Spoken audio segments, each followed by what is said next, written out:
নমস্কার, আমি তুষার। আর আমার চ্যানেলের নাম হচ্ছে ফলো মি তুষার। এই চ্যানেলটা আমি বেশ কিছুদিন আগেই শুরু করেছিলাম, কিন্তু নানা কারণে চ্যানেলটা সেরকমভাবে নিজেই ফলো আপ করে উঠতে পারিনি। তো এখন কিছুটা অবসর পাওয়া গেছে। আমি আমার চ্যানেলটাকে কিছু বলতে চাই, কিছু কাজ করতে চাই। তো আপনাদের সহযোগিতা অবশ্যই আশা করব। তো আমি এখন শুরু করব আমারই লেখা কিছু গল্প দিয়ে, যেগুলো আমার জীবনের টুকরো টুকরো অংশ, টুকরো টুকরো ঘটনা। তো আমার জীবনের বা অন্য কারোর জীবনের আমারই লেখা এই গল্পগুলো আপনাদের কাছে আমি পরিবেশন করব। যদি ভালো লাগে তাহলে একটু উৎসাহিত করবেন, যাতে আমি আরও গল্প বলতে পারি, আরও নিজের লেখা বা নিজের জীবনের ঘটনা, অন্যান্য দেখা ঘটনা আপনাদের কাছে প্রকাশ করতে পারি, এবং তার থেকে আপনারাও আনন্দ পান, আপনাদেরও ভালো লাগে। তো আজকে আমি একটা ছোট্ট গল্প দিয়ে শুরু করব। গল্পটার নাম হচ্ছে ভাত ঘুম, ইংরেজিতে যাকে বলে ন্যাপ। তো ছোট্ট গল্প, শুনতে থাকুন। যদি ভালো লাগে তাহলে অবশ্য অ্যাপ্রিসিয়েট করবেন। আর চ্যানেল সাবস্ক্রাইবের কথা তো পরে আসছে, আগে তো ভালো লাগুক, তারপরে সাবস্ক্রাইব করা, শেয়ার করা, এগুলো সব পরে। ঠিক আছে? তো আমি শুরু করছি আমার প্রথম গল্প, আমার লেখা ভাত ঘুম। গল্পের নাম ভাত ঘুম, ইংরেজিতে যাকে বলে ন্যাপ। রিটায়ারমেন্টের 7 বছর পরে ভাত ঘুমটা একটা অভ্যাসে দাঁড়িয়ে গেছে। ঘুমটা যে রাতের মতো টানা হয় তা নয়, 45 মিনিট, বড়জোর 1 ঘন্টা। প্রথম 15-20 মিনিট গভীর, এরপরে হালকা হতে হতে 1 কাপ চা খাওয়ার ইচ্ছায় শেষ।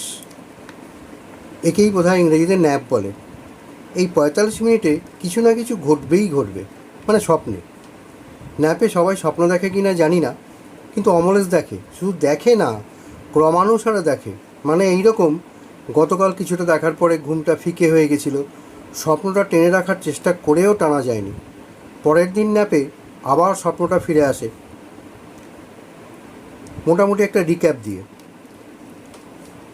দিন 2-1 হলো অমলেশ একটা স্বপ্ন দেখতে শুরু করেছে। মস্ত বড় সিংহ দরজার দুপাশে দুটো উঁচু মিনার, দরজার অনেকটা ওপরে আর্চ, তার উপর সিংহ, রাগী সিংহ। সিংহ দরজা খুলে দিচ্ছে। সিংহ দরজা খুলে দিচ্ছে মানে একজন রঘু ডাকাতের মতো সুঠাম চেহারার লোক। তার পাকানো মোচ, মাঝখান থেকে সিঁথি করা কোকড়ানো চুল, দুপাশে কাঁধ পর্যন্ত নেমে এসছে, কপালে লাল টিপ, হাতে তেল চকচকে লাঠি, কিন্তু মুখে সরল হাসি। এক মুখ হাসি নিয়ে সিং দরজাটা খুলে দিল নরসিংহদা। 5 থেকে 11 বছরের 5টা বাচ্চা হৈ হৈ করে ঢুকে পড়ল গেট দিয়ে, পেছনে তাদের মায়েরা। শহরের ধোয়া ধুলো কোলাহল স্কুল ছেড়ে সবুজ ঘাসে নীল আকাশের ছত্রছায়ায় নির্মল হাওয়ায় কদিনের ছুটি কাটাতে, গরমের ছুটি। এই পর্যন্ত দেখতে অমলেশে প্রায় আধ ঘন্টা কেটে গেছিল। যদিও স্বপ্নের সময়ের ঠিক বলা যায় না, কোনো ঠিক ঠিকানাই থাকে না, কারণ স্বপ্নে একই ঘটনা বারবার ঘটতে থাকে। কিন্তু যে স্বপ্ন দেখে সে কখনোই ব্যস্ত হয়ে পড়ে না পরেরটা দেখার জন্য।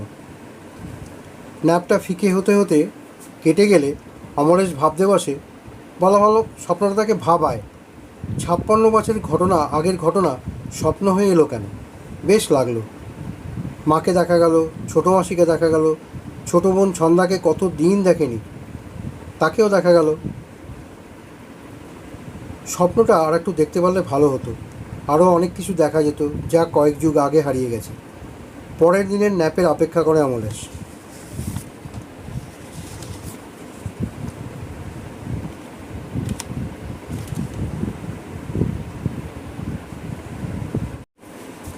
ভাত ঘুমের স্বপ্নগুলো রাত ঘুমের স্বপ্নের থেকে বিষয়বস্তু এবং গুণমানে কতটা তফাৎ হয় তা নিয়ে সাম্যক জ্ঞান না থাকলেও অমলেশ দীর্ঘদিন ধরে ভাত ঘুম দিয়ে বুঝেছে, ভাত ঘুমে অবচেতন মনের পর্দায় দেখা ছবিগুলো যেন বড় বেশি জীবন্ত। অর্ধশত বছরেরও আগে ঘটে যাওয়া ঘটনাগুলোকে মনে হয় এই তো কদিন আগের ঘটনা।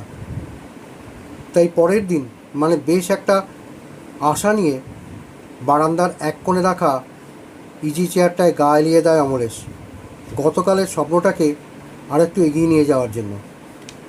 মধ্য কলকাতার পুরনো এক পাড়ায় নিজেদের বাড়ি অমলেশের, শরিকি বাড়ি, কিন্তু আশ্চর্য এক বন্ডিংয়ের জন্য প্রথমত এ বাড়ি এখনও প্রমোটারের হাতে যায়নি, দ্বিতীয়ত এখনও কাউকেই ফ্ল্যাট কালচারেও ঢুকতে দেওয়া হয়নি। বহু পুরনো এই বাড়িতে ভাত ঘুম আর দিবাস্বপ্ন ব্যাপারটা বেশ মানিয়ে যায়। তাই অবসরপ্রাপ্ত সরকারি চাকরে অমলেশ যখন খবরের কাগজটা হাতে নিয়ে ইজি চেয়ারে শরীর ছেড়ে দিলেন, নিদ্রাদেবী 10 মিনিটের মধ্যে তার বাইরের চেতনাকে অবশ করল। ধীরে ধীরে অবচেতন মনের পর্দায় ভেসে উঠতে লাগলো কতগুলো ছবি। ক্রমে জীবন্ত হয়ে উঠল ছবিগুলো। বিরাট এক আম বাগান, কত ধরনের আম গাছ আছে নরসিংহদা চিনিয়ে দিচ্ছিল ওদের। বাংলা, বিহার, উত্তরপ্রদেশের এহেন আম গাছ নেই যা এখানে নেই। কোন জাতের আমে কবে মুকুল ধরে, কবেই বা খাওয়ার মতো হয়, কোন গাছ সেই জমিদার আমলের, কোনটা নতুন লাগানো, এ নিয়ে অনেক কথা বলে চলেছে নরসিংহদা। ওদের সেদিকে মন ছিল না, মানে ওই কচি গাছাগুলোতে। ওদের নজর মাটির দিকে, আম পড়ে আছে কিনা। বড়দিদি বলে দিয়েছেন গাছ থেকে আম ছিঁড়বি না, যদি নিচে পড়ে থাকে তবেই কুড়িয়ে নিবি। এজন্য চটের বস্তাও দিয়ে দিয়েছিলেন নরসিংহের হাতে। বড়দিদি মানে অমলেশের সেজমাসী লতিকা বসু। টাকির কাছে ধান্যকুড়িয়ার বাগান বাড়িতে তখন পশ্চিমবঙ্গ সরকার পরিচালিত অরফানেজ হোম, সেই হোমের বড়দিদি লতিকা বসু। স্বপ্নে দেখা ঘটনায় ধারাবাহিকতা থাকে না, অমলেশের স্বপ্নেও ছিল না। আমবাগানে একটা আমও কুড়োতে না পেরে ছোটো ভাই কমলেশ যখন কাঁদো কাঁদো মুখে দাঁড়িয়ে আছে, তখন কে যেন বলল, ছাদে যাবি? ছাদ থেকে ইছামতি নদী দেখা যায়। সবাই ছুটলো ছাদে। সে ছাদ যে সে ছাদ নয়, রাজবাড়ির ছাদ। ওরা উঠছে তো উঠছেই, 3 তলার উপর 4 তলা, তার উপরে ছাদ, তার উপরে অবজারভেটরি। অমলেশের মনে হলো যেন 10 তলায় উঠে এলো। ছাদে উঠে চোখ জোড়ানো দৃশ্য, শুধু সবুজ আর সবুজ। দূরে আঁকা বাঁকা সরু রেখার মতো দেখা যায় ইছামতি।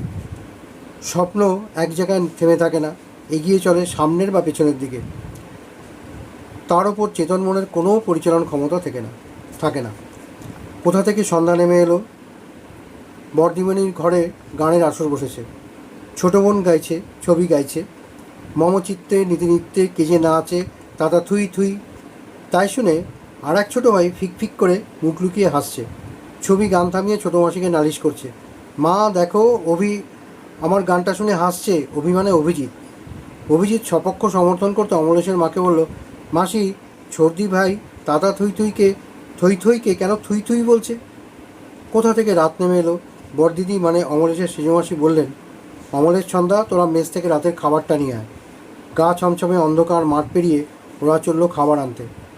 দূরে মেসের রান্নাঘর দেখা যাচ্ছে, ওখানে ছায়া মাসি আছে। ওরা খাবার নিয়ে আবার মাঠ পেরিয়ে আসছে। মাঠের পথে পরপর 3টে নারকেল গাছ। পূর্ণিমাদি বলেছিল এর একটা গাছে একানোরে থাকে। একানোরে মানে এক ধরনের ভূত। পূর্ণিমাদি অরফ্যান হোমের ক্লাস 10-এর ছাত্রী। দিনের আলোয় বলা পূর্ণিমাদির কথা ওরা তেমন একটা বিশ্বাস করেনি, কিন্তু এখন ভীষণভাবে বিশ্বাস করছিল। একানোরে নাকি ছায়া চুরি করে মানুষকে আটকে রাখে। ওরা মাঠের পথে আস্তে আস্তে নিজেদের ছায়ার দিকে নজর রাখছিল। চতুর্দশীর হালকা চাঁদ মেঘের আড়ালে যেতেই ছায়া গেল হারিয়ে। আর ভয়ের চোটে হাত ধরাধরি করে দুজনে দিল দৌড়। স্বপ্নের দৌড়ের গতি খুব কম, দৌড়চ্ছে তো দৌড়চ্ছেই। এর মধ্যে দুজনের হাত ছাড়াছাড়ি হয়ে গেল। অমলেশ চিৎকার করে উঠল, ছন্দা! অন্ধকারে ছন্দা হারিয়ে গেল। নিজের চিৎকারে নিজেরই ঘুম ভেঙে গেল। ছন্দা অমলেশের ছোট বোন, আজ থেকে 2 বছর আগেই ইহলোক ছেড়েছে। মাত্র 45 মিনিটের দ্বীপ্রাহরিক নিদ্রায় 56 বছরের অতীত থেকে ঘুরে আসা এবারও কম পাওয়া নয়।